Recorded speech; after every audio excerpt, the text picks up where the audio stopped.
आषाढी वारीमध्ये पालखी सोहळा हा जोरदार सुरू आहे आणि या पालखी सोहळ्यासाठी वारकरी सुद्धा तेवढ्याच आशेने किंवा आनंदाने हे पंढरपुराकडे आपल्या विठ्ठलाला भेटण्यासाठी जात आहे. मात्र आषाढी वारीवर मोठं आता संकट कोसळू शकतं आणि आषाढी वारी एक मोठ्या संकटाच्या छायेखाली आता मात्र आलेली आपल्याला पाहायला मिळत आहे.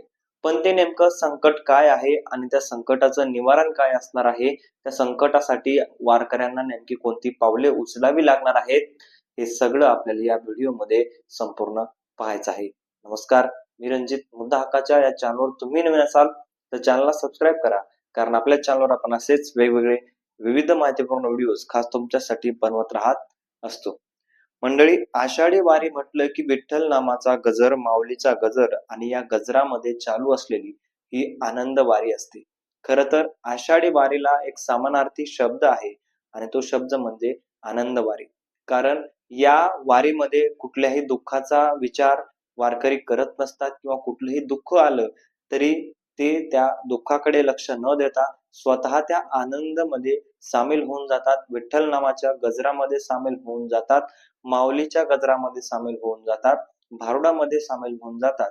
अशा प्रकारचा हा आनंद असतो आणि याच आनंदामध्ये आता निसर्गाचं संकट मोठं कोसळणार आहे, अशा प्रकारची धक्कादायक माहिती हवामान विभागाकडून किंवा मोठ्या स्तराकडून आता आलेले आहे.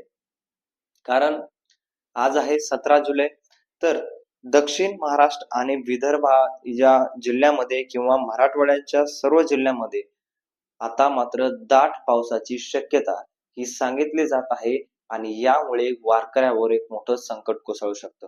याचं कारण जर आपण पाहिलं तर ज्या ठिकाणी सध्या वारकरी आहेत किंवा ज्या ठिकाणाहून ते निघणार आहेत किंवा ज्या ठिकाणी ते पोहोचणार आहेत, त्या सर्वत्र जर पाऊस पडत राहिला तर वारकऱ्यांची एक दयनीय अवस्था होणार आहे.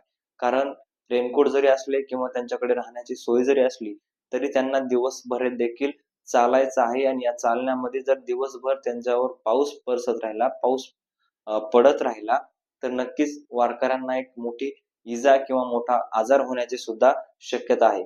काही लोकांना सहन होत असतं पाऊस, काही लोकांना सहन होत नसतं. त्याच्यामुळे एक जर आपण विचार केला तर 30% लोकांना तरी पाऊस सहन होत नसतो. 30% आणि बाकीचे जे काही 70% लोक आहेत त्यांना पाऊस तर सहन होत असतो, पण पाऊस ऊन अशा प्रकारचे कुठल्याही गोष्टी सहन होत नसल्यामुळे बरेच लोक वारकरी याच्यामध्ये आजारी पडण्याची शक्यता आहे.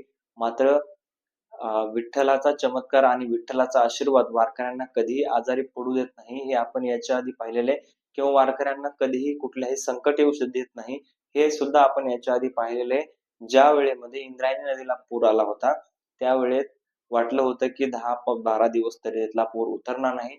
मात्र दुसऱ्या तिसऱ्या दिवशीच वारकऱ्यांसाठी रस्ता खुला झाला आणि थेट विठ्ठल त्यांना इंद्रायणीच्या पलीकडे न्यायला आले की काय, अशा प्रकारची अनुभूती वारकऱ्यांना पुन्हा एकदा झाली आणि पुन्हा एकदा त्या संकटातून मार्ग विठ्ठलानं काढून दिला.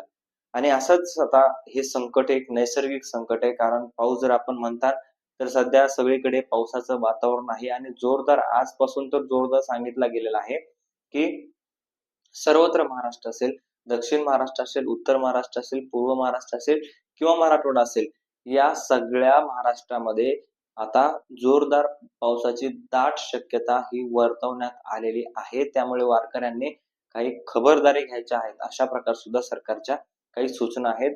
त्यांनी आपले रेनकोट किंवा आपले जे काही पावसापासून वाचण्याची जी काही साधने आहेत, छत्री असेल किंवा वेगवेगळे काही जे गोष्टी असतील, ते सगळे सोबत घेऊनच चालावे आणि ज्या ठिकाणी ते तुम्हाला निवारा दिसणार आहे त्या ठिकाणी निवारा तुम्हाला तिथे घ्यायचा आहे, थांबा घ्यायचा आहे. संध्याकाळ झाल्यानंतर सुद्धा तुम्हाला तिथं थांबायचं आहे आणि ज्या ठिकाणी निवारा मिळेल त्या ठिकाणी आपले दिनचर्या जी आहे ती भागवायची आहे, अशा प्रकारचे सुद्धा सरकारनं सांगितलेलं आहे. त्याच्यामुळे जर आपण बघितलं तर अपघाताचं प्रमाण सुद्धा यावर्षी वारकऱ्यांच्या दिंडीमध्ये वाढताना आपल्याला पाहायला मिळत आहे. जेजुरीमध्ये असेल किंवा बारामतीमध्ये असेल, 2 ठिकाणी अपघात समोर आले आणि त्या अपघातामध्ये लोकांचा जीव गेलेला आहे. तब्बल 6 ते 7 वारकरी सध्या जे आहेत ते वारलेले आहेत किंवा अपघातामध्ये त्यांचे जीव गेलेले आहेत. अशा प्रकारच्या दुर्दैवी घटना सुद्धा आता वारेमधून समोर येत आहेत. पण तुम्हाला काय वाटतंय या सगळ्या गोष्टीबद्दल, निसर्गाच्या खबरदारी तुम्ही काय घ्याल? हे कमेंटमध्ये नक्की कळवा आणि विठ्ठल याच्यातून कसा मार्ग काढेल हे सुद्धा. भेटूयात नवीन व्हिडिओमध्ये. तोपर्यंत धन्यवाद.